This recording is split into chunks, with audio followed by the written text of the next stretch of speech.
together, making room for one another as whole beings with tender hearts, hungry spirits, and curious minds. With our actions and our words, let us speak the language of love. And for our opening hymn, if you'll turn in your gray hymnals to number 131, let us rise in body or in spirit as our hymn leaders, and Lord, lead us in love that will guide us.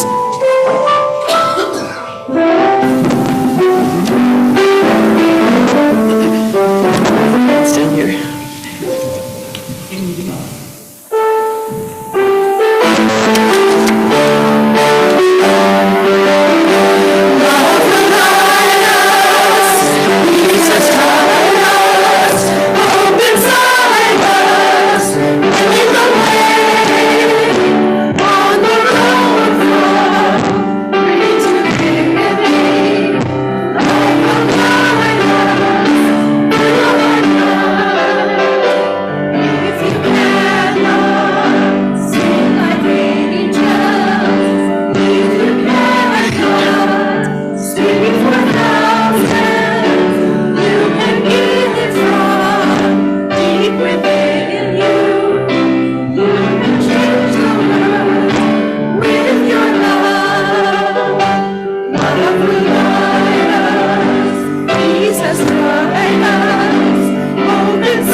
First, I beg your grace while I find the reading. Here it is.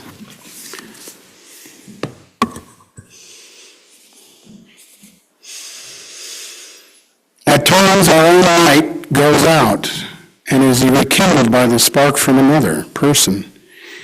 Each one of us has cause to think with deep gratitude to those. Each one of us has cause to think with deep gratitude of those who have lighted the flame within. You will find our chalice lighting reading is the. Do we stand up and say that thing now? Our covenant? Yes. We'd love to.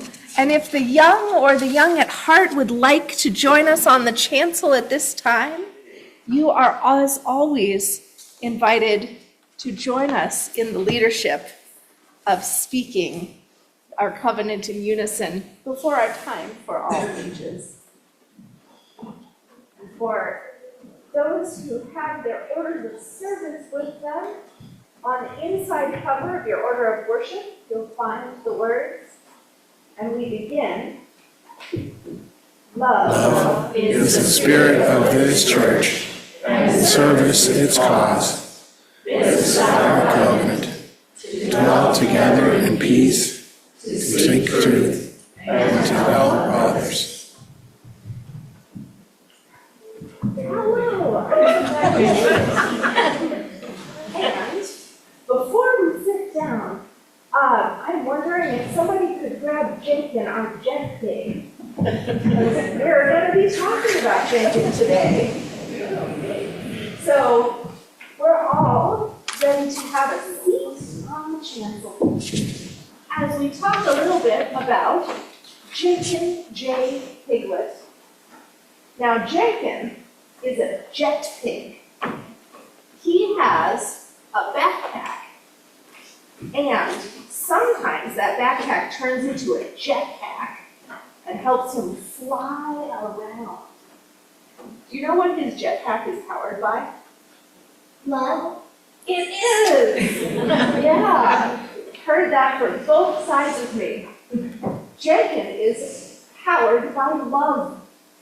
And in fact, Jet Pig, which is the kind of pig he is, is what we call an acronym. Does anybody know what that big fancy word acronym means? So an acronym is a word that's made of all the first letters of other words. Kind of cool, huh? So the J is for, is an acronym.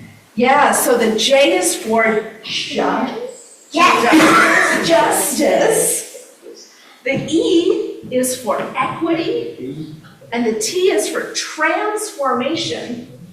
J-E-T, jet. And then what's the next? Pig. So P, yeah, for his jet pack. And also for pluralism. I for, what do we think might be a UU value? For interdependence. And G for generosity. Ooh, and Heather goes, in fact, we have our cheat code. So these flowers that we sometimes put out in the spring have all of our jet pig values on them. We have justice, equity and transformation, pluralism, interdependence, and generosity. And then can anyone see what's written real fancy in cursive on every single one? Love. Every one of those values founded in love. Someone like to hold this flower. We'll get more flowers up in the next couple of weeks because they are beautiful and remind us of our values every year. So, in love, I believe Jenkin is going to help us share in an activity, something many people do, including people who are not Unitarian Universalists, every year around this time. Can anyone guess? There have been lots of red and pink things around. Valentine's Day is coming right up. And Valentine's Day, we sometimes hear about as like a romantic holiday, where yeah, it's for like adults to go to restaurants and then kiss each other and get each other chocolates. You're like, yeah. But it's about love. It's about a bigger kind of love that can include friendship and community and all of the things that we do here in our church. And so I believe that our kids, when they go to faith development at the end of worship, are going to be making Valentines, but also later after the pastoral prayer, we're going to pass out some supplies, and you all can make Valentines as well to give to anyone in our congregation who might need a little extra boost, a little extra reminder that we are loved. Does that sound like something that we can do today? Yes. How about you all? You feeling ready to make some letters of love for one another? Sounds like a plan. So, that is what we're going to be doing as we talk about love for the rest of this service. Thank you all so much for coming up, for helping us to remember all of the values that we have that are centered in love. Shall we put Jenkin and his flower back in his pew so they're ready for next week? Thank you so much.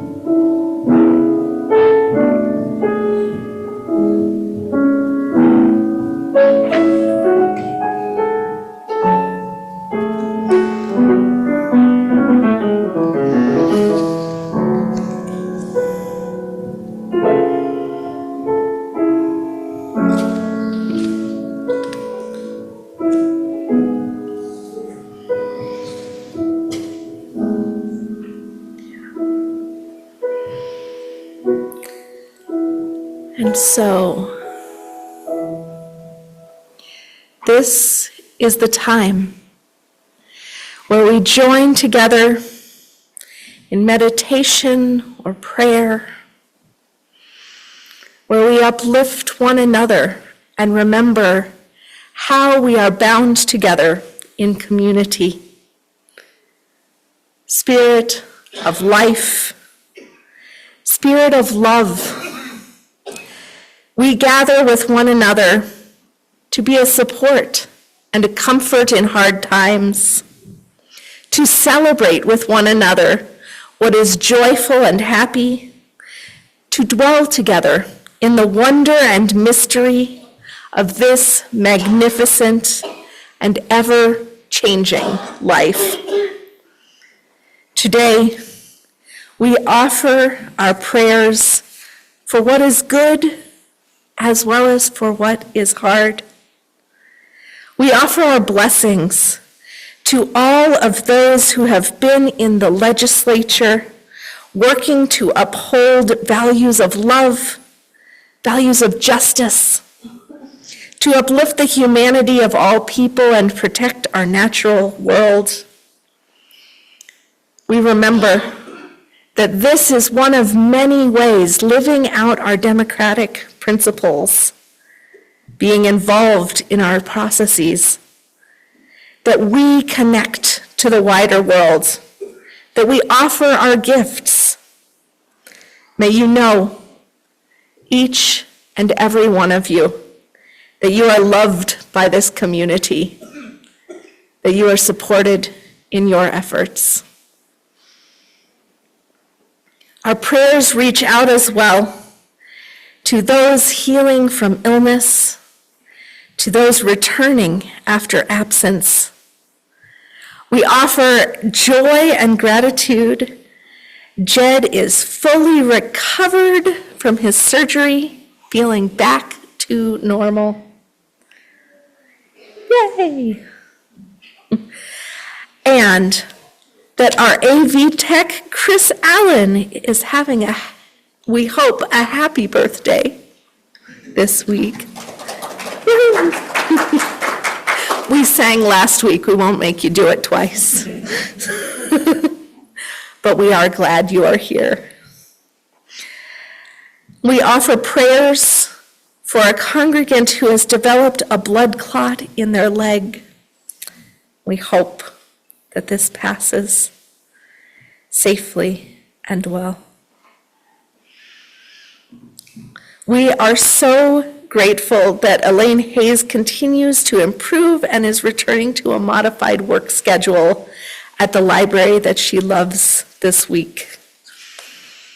And if you might be able to offer rides, Elaine would love that. Just let me know if that's an availability you have, and I'll connect you with the group text about times.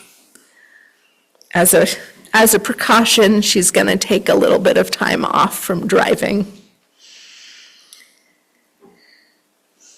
And then we also acknowledge what is larger,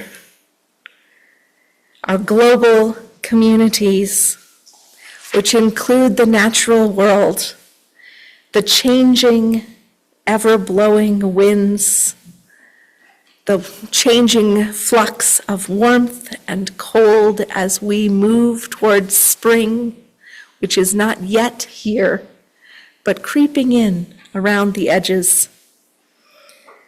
As we watch the world turn once more, may we find as well the hope in our hearts and this reminder that there is love, that there is growth, that the movement of the Spirit is ever happening.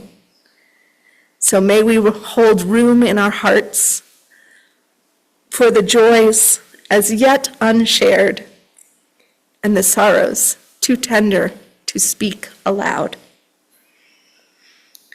Here in this space, may we find peace and comfort and community which enfolds us.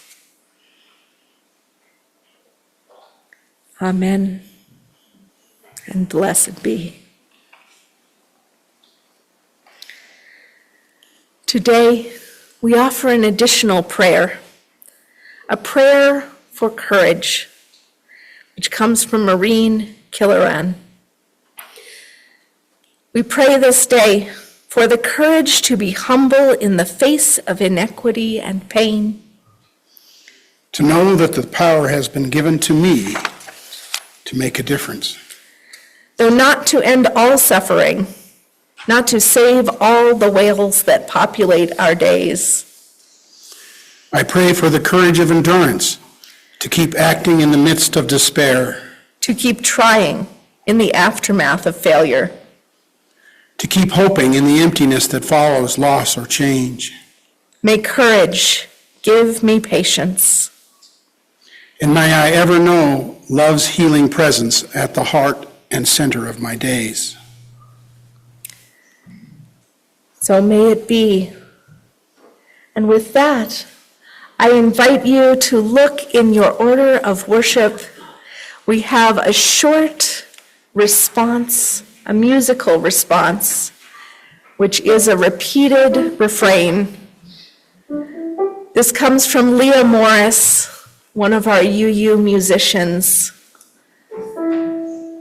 It is called Keep Your Heart Wide Open.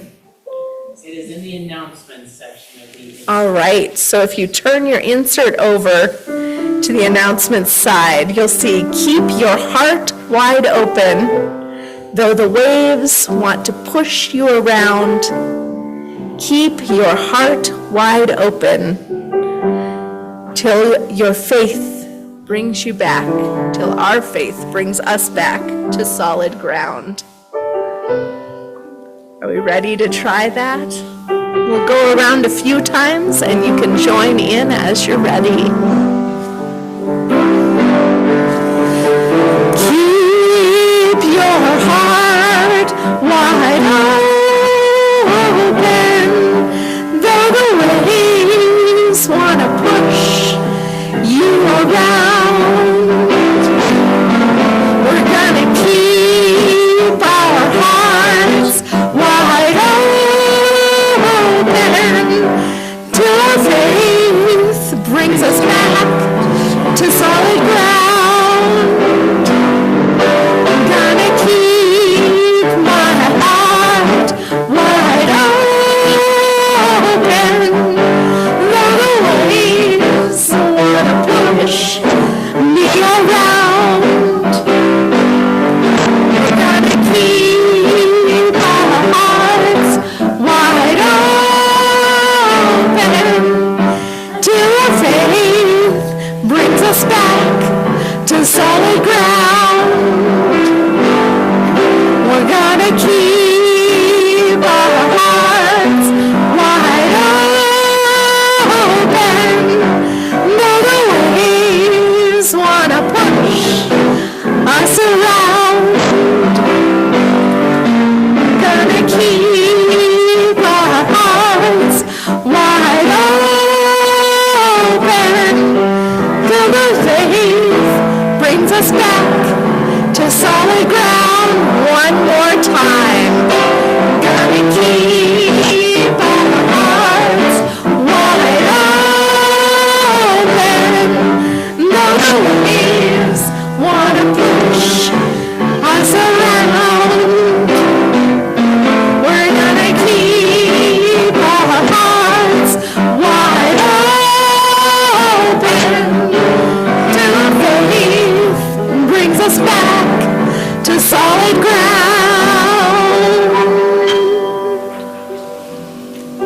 Thank you. Thank you. And so it is. This is from the Tao Te Ching, verse 78. Nothing in the world is as soft and yielding as water, and yet dissolving the hard and inflexible, nothing can surpass it. The soft overcomes the hard, the gentle overcomes the rigid. And everyone knows this is true, but few can put it into practice. Therefore, the master remains serene in the midst of sorrow, and evil cannot enter his heart.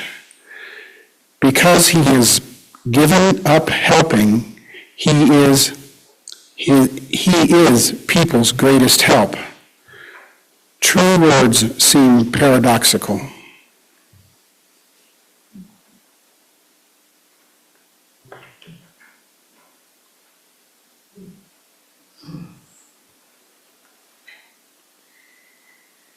And so, we come to a time of responsive action. As I mentioned earlier in our Time for All Ages, in these times where I hear a lot about stress, about anxiety, notice many of our congregation have been feeling these emotions in the past few weeks while watching our news or absorbing what's happening locally and nationally and internationally.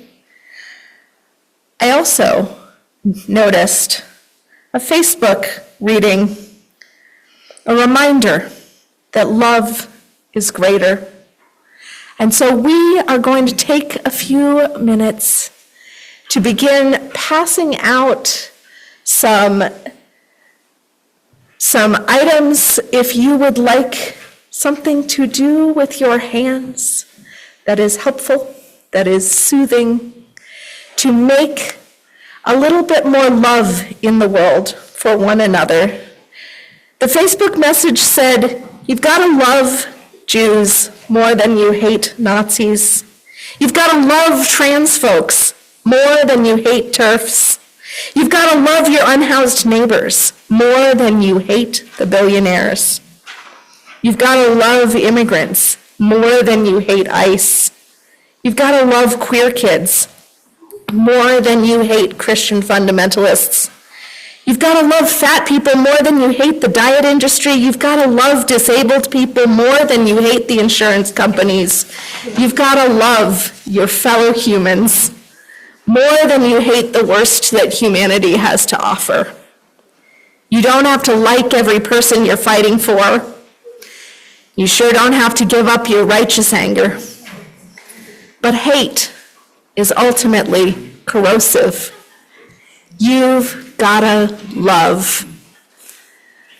So in this moment, we're gonna take some of those art supplies, craft up a little love together.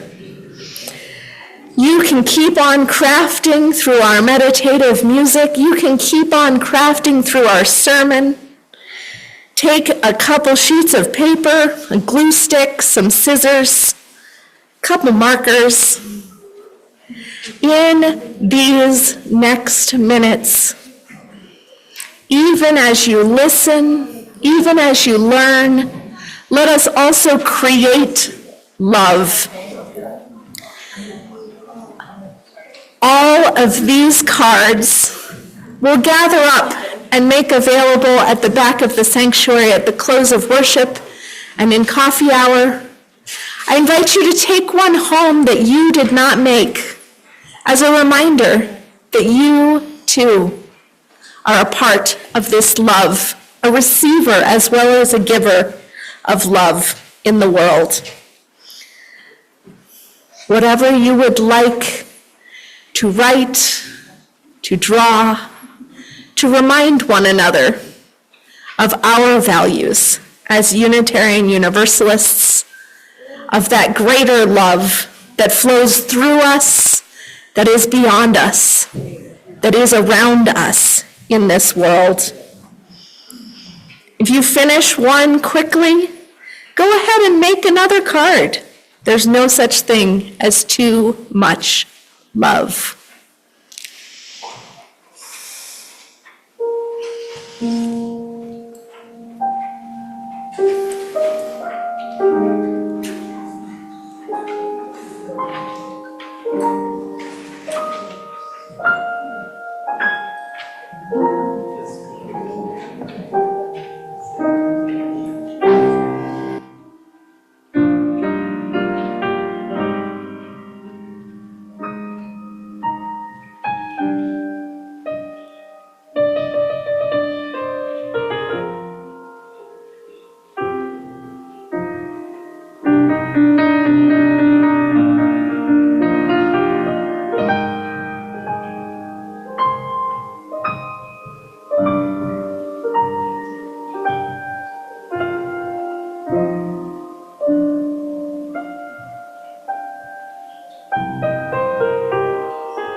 Yesterday,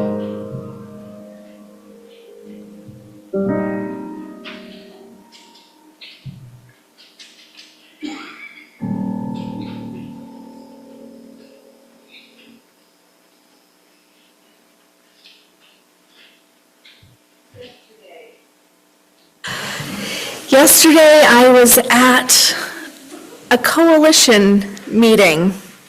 We are in the midst of building a coalition for immigration justice, for immigrants' rights, rebuilding, really, because this congregation has done this work before. It reminded me that this is not new for our Unitarian Universalist communities. Back in the 1970s and 80s, this work of sanctuary, this work of supporting Central American refugees in communities and as individuals was something that many Unitarian Universalist churches became involved with. More recently, in 2012, we hosted a Justice General Assembly down in Arizona when this was an issue in that state in particular, a manufactured border crisis used as a reason to round up people of color, people whose immigration statuses or papers were out of date or out of order. We knew at that time that the separation of families, the ways that this was happening, the dehumanization of people, regardless of their status, was not in line with the ways that we seek to love one another and respect each other's humanity. And so, Unitarian Universalists came to Arizona to support the churches there in doing that work, in reminding people that people are people, worthy of respect, worthy of dignity, worthy of the chance to try for a good life for themselves and their children. I went back in 2017 to spend more time in that area with No Más Muertes, No More Deaths, a border ministry that places food and water for people who are migrating, because as Border Patrol has moved their efforts across the length of the border, squeezing people who are trying to immigrate into more and more hostile environments, we believe that it is as we do to the least of these that matters, that is a part of our love, that no person, regardless of their legal status, deserves to die from lack of water or food. Just after my time there, an activist I had met, Scott Warren, who attends the Quaker and UU churches in the area, was on trial for what was said to be harboring migrants. What had happened was that some folks had approached the barn, one of the sleeping quarters for volunteers, with a medical need. And he had allowed them inside to rest while he assessed whether they needed advice from a medical professional. The barn, as it turned out, was under watch from Border Patrol, and they used this as a reason to invade the space. Scott was eventually acquitted, and one of the UU ministers watching the trial wrote, "As each member of the jury rose individually and one at a time confirmed their verdict of not guilty, Reverend Bethany Russell Lowe, the writer, said, It was like hearing a litany. It was like the voices of our Southern Arizona community were breathing deep and speaking out in affirmation of compassionate action over inhumane policy. While we still have work to do to end migrant deaths in the desert, she wrote, we are so affirmed in that work by the Unitarian Universalist Service Committee and UUs from near and far, and people of many other faiths. We can breathe deep in this broad community, celebrate in gratitude, and get back to work. Today, that work continues. Yesterday, I saw that work continuing and breathed in gratitude. I start with this story because in this modern moment, there is this long essence, culmination of our Universalist heritage and what it has been teaching all these years that I see running through like a thread of love. It reminds me to breathe deep, to celebrate in gratitude, and to get back to work. The people who first shared a Universalist gospel, the good news that there is a loving, higher power, sometimes known as God. Those people called it God. They were Christians, believing there was a paradox. If God was all-powerful and chose to create the universe, then that God, if they did not bring each person into an ultimate state of forgiveness, would have less love than a parent could imagine for an untaught or a mistaken child whose perspective was small.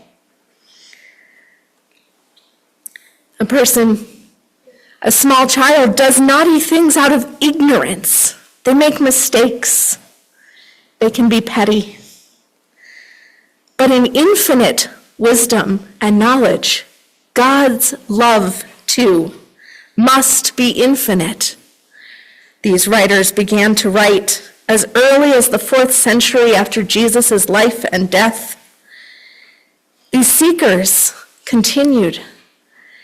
They became people like George de Benneville in the 1600s, who on a sea voyage, in contact with Muslim crew members caring for one another in sickness, found them so similar in their compassion to himself that he could imagine no way that loving and caring people such as these would be condemned simply because they named God differently. Our first Universalist minister in the U.S., John Murray, found himself on the ocean as well. After suffering the loss of home and spouse in England, when he landed in America, becalmed on a sandbar by storms, he preached a gospel that we shall all be restored to love in the fullness of time, reminded people that our duty on this earth is to live together the best we can in love and harmony, to make this place, this earthly realm, as much a heaven as we hope for in the future. Even from his sadness and his pain, he preached that there is a love greater than any person's imagination, a love that encompasses the world. And I want to take a moment to say, even if your current belief or your heritage does not come through a Christian avenue, this is a larger theological position. This denomination has expanded. Though we come from Unitarian and Universalist sources of Christianity, people in this room may be utterly, unapologetically, unashamedly followers of Jesus, or may, even the majority of you, find your truth in other books, in other experiences, in that transcending mystery and wonder which you have found in the natural world, in interactions with other people. But our Christian tradition is one of our sources of faith. And I hope you'll leave here with a message that is beyond it, that holds through that line a larger truth, which leads us to the reminder that beyond whatever stories, whatever tales help you to express that love, there's a truth here that when we center in love, when we remember and look around and find each other to be miracles of creation, that is magnificent and worthy of our attention. It leads us inescapably to the understanding that if I am a miracle, if you are a miracle, if you remember that and I remember that, it is impossible to want to treat each other with anything other than love and care. And yet we do. Sometimes it is simply too hard to remember in every moment that we are looking at miracles. We make mistakes. We forget because this truth is so large. We spend a lot of time forgetting the miracle because, honestly, if you're busy pondering in awe of one another all the time, it's hard to get the dishes done or the groceries put away. Sometimes we need the mundanity of life as well. So here we are, finite, imperfect, and yet beloved. Hosea Ballou, one of our Universalist theologians, we've talked about in the past in a story called Muddy Children. He explained as such, your child has fallen into the mire. Its body and its garments are defiled. You cleanse your child and array them in clean robes. The question is, do you love your child because you have washed it? Or did you wash it because you loved it? I think most parents in the room already know the answer.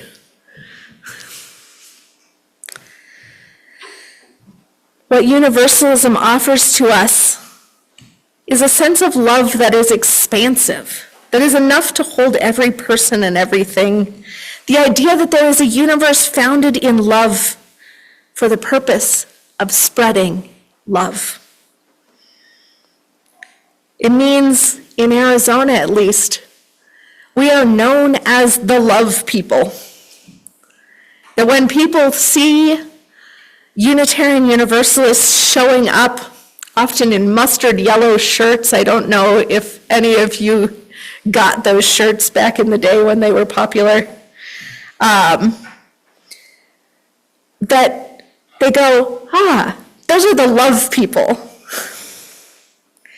They're part of civil disobedience and protest and direct actions, and we continue to be, and we are again, part of so many ways of living out democratic processes, living out our commitment to justice, to inclusion, not out of anger or self-righteousness, but from a grounding of love, so expansive that we must forever push the limits of our own prejudice and bring more love into being, in social reform, in community care. This I felt on the border. This I feel in this congregation when we care for one another.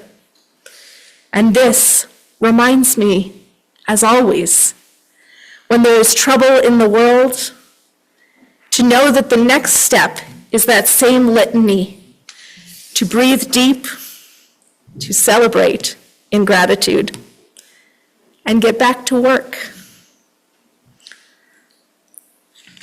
When we are here in community, and the reason we're making Valentine's today, the reason that we are in this small way, offering care to one another and to our community, is because we are love people. We are also people who have our feelings, who try to keep our hearts safe. Sometimes we worry that we may reach the end of our capacity to reach out in love. Sometimes there is a storm rising, and our own boat feels that it is filling with water. The waves want to push you around. And then this message of universal love needs to be tangible. It needs to remind us that when a ship is sinking, when the waves are too high, we must ask for help. There is a story of Jesus on the sea with his disciples. Jesus was asleep, in fact, had curled up in the bottom of the boat even as the winds rose and the waves started to lap over the sides. And finally, the disciples cried out in fear. At that moment, Jesus awoke and calmed the waves. It's one of the miracle stories, but it's that moment just before the miracle that I think we can learn from, to be reminded that in our humanity, asking one another for help, not being quiet, but crying out when life is too much. That is our role for one another, to offer our vulnerability. In that Gospel of Mark, as the disciples cry out, they trust that they will be cared for. They trust to one another that whatever is to happen, they need to all be awake and together. We do not need to be alone in fear and pain. We are each other's calm and care and comfort. The storm is calmed not by a miracle, but because we can be one another's hope. These types of stories are ways of mythologizing and understanding of important lessons about community care and love, that we must have the vulnerability to ask without shame, that we must build communities in which we need not fear to tell one another what we need. And that inclusive stance means people with different needs can attend to one another and be support. Many of you might have a memory of a time when this community has helped you in the past, or you've been part of helping someone else because of the connections you made here. That miracle is the miracle of love that calms the storm and allows us to breathe deep, allows us to celebrate in gratitude, and helps us always to get back to the work, that work of love and justice. And so we remind one another, we remind ourselves to look for that expansive love, to remember it, even in the mundane times, doing the dishes, putting away the groceries. As Hosea Ballou said, if we agree in love, there is no other disagreement that can do us any injury. But if we do not, no other agreement can do us any good. So today we are called to be people who see one another's faces as expressions of the universe, as miracles of love. And in this congregation, with our many theologies, our different life experiences, may we come together to expand love, to be the wondrous love that saves us in this life, not in some future beyond death, but now for one another. May our actions and expressions, our very selves, be a part of that love, to lift up the sinking soul and restore the sorrow-filled heart, to make space for the outsider, to bring one another, to bring all who we meet within the circle of our love. And so, if you'll rise in body or in spirit, let us offer our hope. Hymn number 146, Soon the Day Will Arrive. It's in your gray hymnal.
Please remain standing as we extinguish our chalice lights, sending forth the children to carry their flame.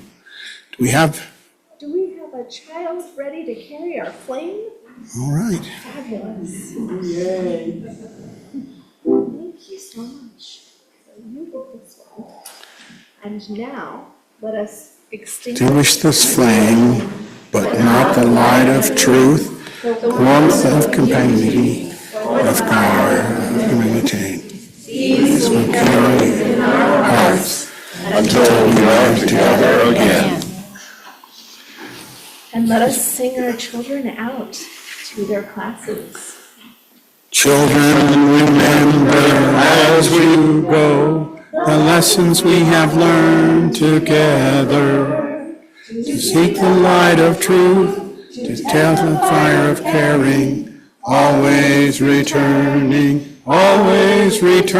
to the warmth of this community.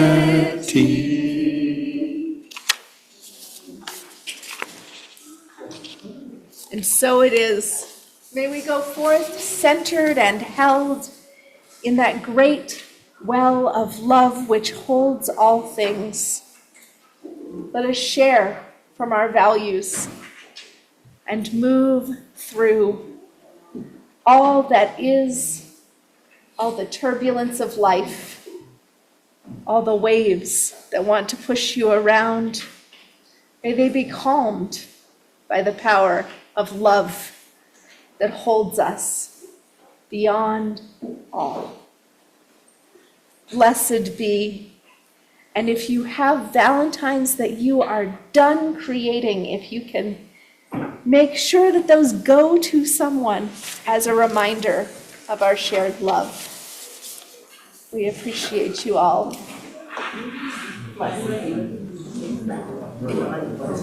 Reverend, is there a reason that I'm gonna guess there because somebody was not. Because I've got it. Oh, yes.